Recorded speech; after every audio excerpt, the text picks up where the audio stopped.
BNP দলগতভাবে note of dissent দিয়েছে 10টি বিষয়। ওই 10টি বিষয় হচ্ছে বাকি 74টা বিষয়ের চেয়ে বেশি গুরুত্বপূর্ণ এই রাষ্ট্রের জন্য, সংস্কারের জন্য, অগ্রগতির জন্য। অন্তর্বর্তীকালীন সরকারের 133টা অধ্যাদেশ, এর মধ্যে ইতিমধ্যেই 20টা বাতিল হয়ে গিয়েছে। এগুলো আর নতুন করে আইন করার কোনো সুযোগ নেই। বিএনপি যদি করে তাদের মতো করে করবে। এই বাংলাদেশের সংস্কারের জন্য যেই প্রতিষ্ঠানগুলো বাংলাদেশের আওয়ামী লীগ ধ্বংস করে গিয়েছিল সেগুলোর স্বাধীনতার জন্য এই 20টা অধ্যাদেশ বাকি 113টা অধ্যাদেশের চেয়েও বেশি গুরুত্বপূর্ণ ছিল। তার মানে শুধুমাত্র একটা অভ্যুত্থানের প্রেক্ষাপটের পূর্বে এবং পরে বিএনপি, জনাব তারেক রহমান কিংবা তাদের নির্যাতিত নেতাকর্মীরা বাংলাদেশের যে সংস্কারগুলো চাইতো, যে প্রতিষ্ঠানগুলো দ্বারা তারা জুলুমের শিকার হয়েছিল, Lily ultra soft serum gel, যা গভীর থেকে স্কিনে দেয় 3 গুণ সিরাম হাইড্রেশন। সিরাম জেল হাইড্রেশনে ব্রাইট থাকো সব সিজনে। যেই প্রতিষ্ঠানগুলোকে তারা স্বাধীন সার্বভৌমভাবে চলার আকাঙ্ক্ষা পোষণ করেছিল, তারা ক্ষমতায় আসতে না আসতে ওই প্রতিষ্ঠানগুলোকে আবার তাদের মতো করে চালাতে চায়। ওই প্রতিষ্ঠানে আবার সরকারি দলের ছড়ি ঘুরাতে চায়। এ কারণেই তারা গুম অধ্যাদেশ বাতিল করেছে, দুর্নীতি দমন কমিশন অধ্যাদেশ বাতিল করেছে, মানবাধিকার অধ্যাদেশ বাতিল করেছে, বিচার বিভাগের স্বাধীনতার অধ্যাদেশ বাতিল করেছে।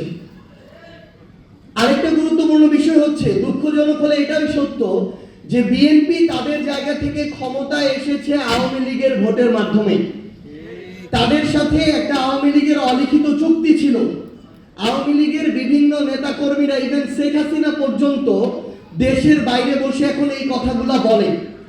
তো এর মধ্য দিয়ে এখন সবচেয়ে বড় যে সমস্যাটা হয়েছে আমার জুলাইয়ের যোদ্ধাদের, শহীদ পরিবারদের, যে অভ্যুত্থানের পরে এই নতুন সরকারটা যখন গঠন করলো, তারপর থেকে আমরা দেখতে পেলাম সেই অলিখিত চুক্তির কারণে যারা ওই জুলাই যোদ্ধাদের উপরে অভ্যুত্থানের সময় আক্রমণ করেছিল, যারা আমাদের শহীদ ভাইদের হত্যার জন্য দায়ী, তাদের অনেক দাগী আসামিরা এখন জামিন পেয়ে যাচ্ছে।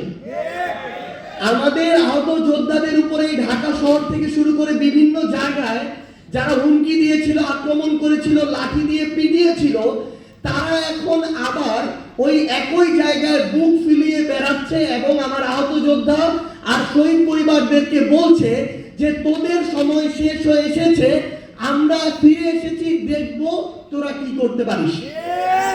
এইরকম হুমকির মধ্য দিয়ে আমার শহীদ পরিবাররা যাচ্ছে, আমার জুলাই যোদ্ধারা যাচ্ছে। আমরা বিএনপিকে আহ্বান করব যে আপনারা যদি আপনাদের জায়গা থেকে মনে করেন যে আপনারা বিরোধী দলের কবর খুঁড়বেন, আবার নিজেরা সংসদীয় স্বৈরতন্ত্রের পথে হাঁটবেন, তাহলে মনে রাখবেন ওই কবরের আপনাদের জায়গাটা হবে সবার আগে। এবং শহীদ পরিবার এবং আহত যোদ্ধাদের সর্বশেষ একটা কথাই বলবো যে আপনারা দয়া করে কোনো কিছুর বিনিময়ে, কোনো কিছুর বিভিন্ন ধরনের তারা তাদের জায়গা থেকে আমরা দেখাচ্ছি, আপনাদেরকে আশা দেখাচ্ছে, লোভ দেখাচ্ছে, দয়া করে এগুলোর বিনিময়ে বিভাজিত হয়ে সামগ্রিকভাবে আপনাদের যে আকাঙ্ক্ষাটা, এটাকে ক্ষতিগ্রস্ত করবেন না। কারণ এই আকাঙ্ক্ষা যদি ক্ষতিগ্রস্ত হয়, বাংলাদেশ ক্ষতিগ্রস্ত হবে, আর বাংলাদেশ ক্ষতিগ্রস্ত হলে আপনিও বাংলাদেশের অংশ, আপনিও এটা হবেন।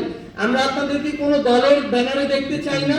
আমরা চাই সকল শহীদ পরিবার এবং আহত যোদ্ধারা একসাথে যে আকাঙ্ক্ষা নিয়ে আপনাদের পরিবারের মানুষগুলো জীবন দিয়েছে, আপনারা ওই আকাঙ্ক্ষার পক্ষে থাকুন।